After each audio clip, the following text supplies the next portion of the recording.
Your mental health is extremely important. It is just as important as your physical health. Since teaching and being a paraprofessional is such a demanding job, it is no wonder that sometimes our mental health takes a toll. Mental health includes our emotional, psychological, and social well-being. It also affects how we think, feel, and act. It also determines how we handle our stress, how we relate to others, and how we make healthy choices. Mental health as a whole is extremely important from our childhood all the way up to adulthood. So when you hear a teacher or a paraprofessional say, this job is just taking a toll on my mental health, they're not actually saying that to get your attention or just to get attention in general. They're actually telling you the truth, and they might actually be trying to seek help in what you do, maybe to help you feel less burnout. So this video is made just for that, and we talk a lot about burnout, and I think that because of burnout, we're seeing, obviously burnout is part of mental health, and we're seeing so many more teachers, I think, leave the classroom because we're just mentally not there anymore, and this job can be so demanding that it comes to the point where telling administration we can't do that almost is impossible. It just seems that it comes to a point where whatever needs to be done seems absolutely impossible, not even humanly possible. So we're seeing this across the board, and I want to help, and here are some ways that you can get your mental health to be stable. Okay. So number one is to build healthy boundaries.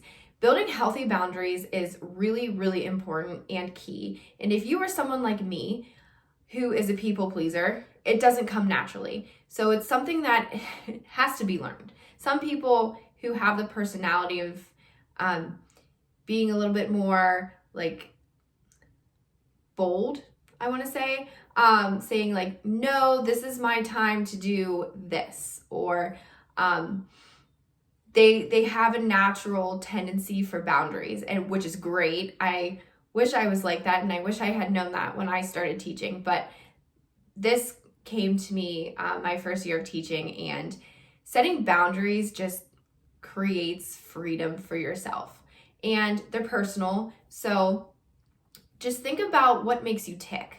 Like for me, my boundaries are leaving at the contracted time and not bringing work home. That has helped me. Last year, it was getting emails off of my phone so that I'm not distracted from my life, and then having work, on the other hand, thinking about it all the time. But another boundary that a lot of people need is to say no. There are times when you literally need to say no, or you say to maybe administration, I can't do this in the amount of time that you have given me. Please allow me 3 more days. I will have it done for you. That, I think, is setting your healthy boundaries, saying, you did not give me enough time. That's not fair. I'm only human. I can get something done for you on my time. It's not selfish, but it's true. We are here, our jobs are here to teach, or we're here to assist. We're not here to do this and this and this and this and this and all of these things. So setting healthy boundaries is going to help you in your mental health so much. Number 2 is eating healthy foods. Might sound silly, but it honestly is true. Eating whole healthy foods, no diets, but a clean diet, as in eating foods like vegetables and fruits and proteins, the good fats, carbohydrates, that stuff, and having healthy meals, nutritious meals that you love, that will help your mood be improved. You'll feel like you have a lot more energy, and you'll be able to do your job effectively. Number 3 is exercise. This one I think is a really hard one, especially because working full day, it's exhausting, and exercising sometimes is the last thing that we want to do, but it's one of the most important things. And If you have ever worked out super hard after a day's work, you will see that you might say to yourself, oh my gosh, I didn't realize how much stress I had to get rid of. And when you do, you feel amazing, right? When you get into a healthy workout routine, you'll be able to see the difference in your workday. You'll be more patient with your students. You'll be really creative. You'll be happier. You'll be more awake. You'll be more productive. All of these things come together, and with your mental health, it always helps, especially if you are someone who has anxiety or depression. Number 4 is relax. Yes, relax. You might be a teacher who doesn't relax. I'm telling you, you can relax. If you are someone who needs a break after work, relax on the couch. Watch your favorite TV show. Scroll through Instagram. Not all the time. Don't do it for more than 3 minutes, but relax. Take your mind off of work. Work is demanding, right? Work is go here, do this, teach that, lesson plans, do all these things. Allow yourself to rest. Even during the workday, when you have a prep period, maybe you are someone who needs to get coffee during that time. Go somewhere where you can relax. Maybe seeing another teacher who's off, who you know is not doing any of their work at the moment. Make sure you communicate that with them, because they might need to do their work and they would have to have their boundaries and say no. But just relax. Just be. I don't know where I heard this from, but I heard this saying where we are human beings. We are supposed to be, right? But a lot of us, especially teachers, especially paraprofessionals, we are like human doers. We do, go, give. And when you're a human doer, you are going to crash. But when you're a human being and you allow yourself to be, when you know that you need to relax and take the time for yourself so that you can re-energize, you will feel way better. Okay, number 5 is get enough sleep. Now, a lot of us teachers and paraprofessionals, we lose sleep over other children.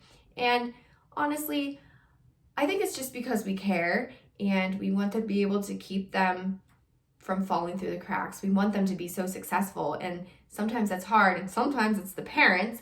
But in this case, we should not be losing our sleep. We need 7 to 9 hours of sleep a night. And that's really, really essential. So another video I talked about the health triangle, right? So we have our physical health, then we have our mental health, and then we have our social health. So if you are not getting your sleep, which is part of your physical health, that's going to take from your social health. You might be cranky and irritable and rude with your students and your teacher friends, your para friends, which will affect your mental health. And you'll eventually just want to cry and to scream and whatever. Maybe not all the time. You might not do that. You just might sit there and be like staring at the wall, and that's okay. And we're going to have those nights that we have sleepless nights, especially ones that have babies. But in general, you need your 7 to 9 hours of sleep so that your triangle can be the best that it can be, so that you can teach, so that you can assist to the best of your ability. Number 6 is unplug. So unplug your phone, put it away, put it in a drawer, put it in a different room, and just be.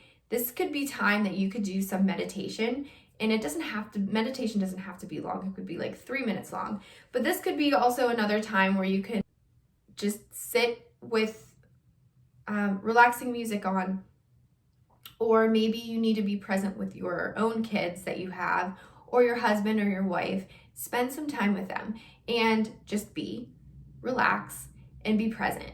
That is one of the things that I think us humans forget sometimes, is that we need to be present. And we think that we are being present, but with our phones around constantly, that disrupts that.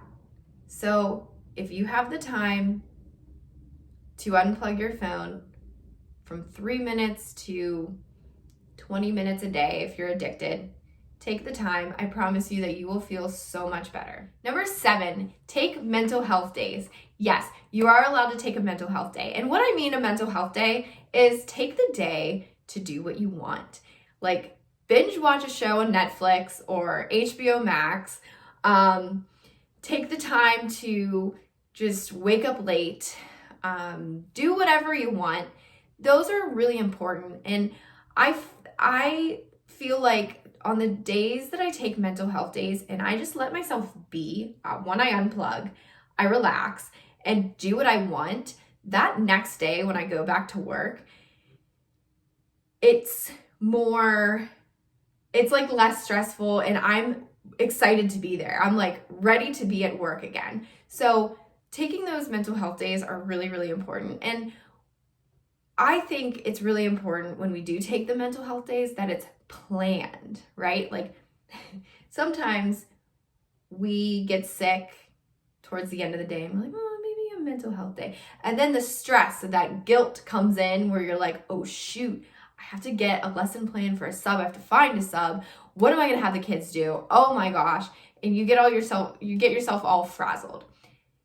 If you know that you want to take a health day on a Thursday, write your sub plans, put in your absence request, take the day. You can take that day. You are a human first and a teacher second. You are allowed to take that day. Number 8, see your friends and family. There is nothing better than your friends and your family. And especially when they are not in the career that you are in, I think that sometimes it's very important that we have our friendships be where we can have something in common with them. But when you have a friend, a best friend, whatever, who is in something completely different than you guys don't talk about the school day, right? If you are having a stressful school year, you're burnout, whatever, you don't need to talk about that with them because they are talking about their life. You're talking about your life outside of work. And in general, it's just great to see your friends and family and being social. It is very, very good for your mind and for your soul. And it makes you happy. So why not see your friends? Why not see your mom and your dad or your grandma or your aunt and your uncle and laugh and have a great time? Number 9 is necessary self-care. So self-care can be something like, okay, take the bubble bath, do your nails, do your hair, get a pedicure. You can do that, and that is self-care. But what I'm talking about is self-care that is really going to help you feel good in the moment, but then also in the future. So all of the things that I've actually said before, like eating well, seeing your friends, exercising, those are really important self-care things. And when you think about it, they are all really good self-care things that you can do. They're easy. Like you could do them from home. You can go to the gym, whatever it is that you need to do, and whatever makes you happy. Actually, that's probably the most important part with self-care. Whatever it is that makes you happy, that is what you do. And never get caught up in it being like, oh, I'm guilty. No. If you love to read, take some time to read a book. Get out of your world for now and get into a different world. If you love to take that bubble bath, take the bubble bath. Just know that that's a temporary happiness, but in the long run, like eating healthier foods and exercising, that's going to help you from now until you're 9,021. I don't think you're going to be that old, but you know what I mean. It'll help you in the long run. I keep saying it will help you in the long run because it will help you. And each day you will see something. You will see yourself progress in your mental health when you do a form of self-care. And number 10, we are finally there, is seek help when you need it. Guys, I am here for you.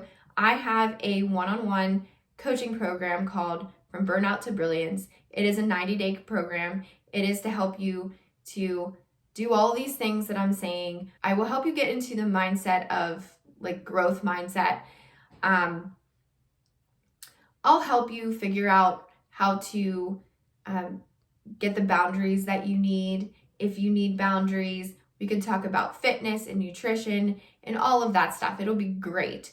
And then also, if you are someone who does need therapy and you want to go to a therapist, you definitely do that. And so a lot of the times when I talk to clients, they say, you know what, I can't afford that. I can't afford a therapist. I can't afford a health coach.